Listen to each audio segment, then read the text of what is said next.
Hello, my name is Nicole McCracken. My student ID number is 337374449, and today I'm going to be talking to everyone about Martin Luther King and his contributions and how his contributions to society has influenced the way educators are today. So just a little background: he was born in Atlanta on January 15th, 1929, and he grew up in the church. So his grandfather, Reverend Alfred Daniels, was the founder of a Baptist church that his father, Martin Luther King Sr., turned into one of the biggest Baptist churches in Atlanta. So it wasn't really a surprise when he wanted to become a minister when he was older, which he did. He became a Southern minister, and he then went and became a civil rights activist. So he believed in the power of freedom and understanding, and what he did is he challenged the status quo in America for the racial discrimination, but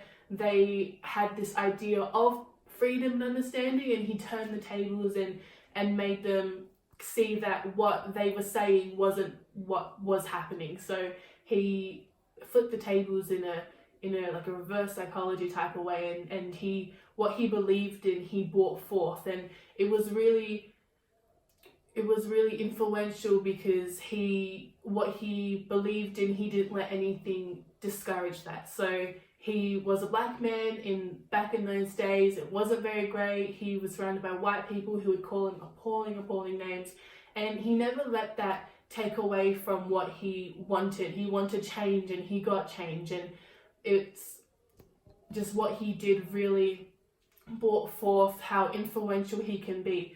So even in schools today, everyone knows the story of Martin Luther King. Everyone knows his powerful speech that he gave in 1963 in Washington, "I have a dream."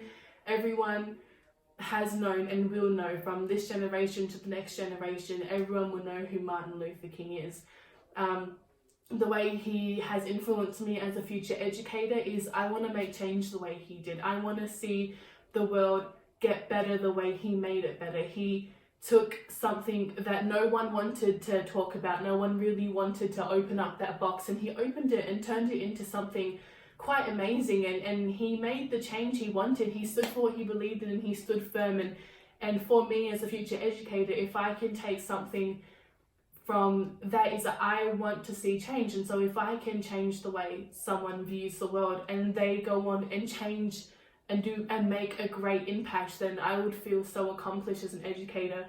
Martin Luther King had so much courage and so much faith, and it took him a very long way and made him this great person. And even though he sadly was assassinated on April 4th in 1968, which is 50 years ago today, his legacy isn't gone. He's still relevant. He's still someone who is admired by everyone. He's great and he's amazing, and that is how he will influence and can influence future educators. So thank you. I have a dream. My 4 little children will one day live in a nation where they will not be judged by the color of their skin, but by the content of their character. I have a dream today.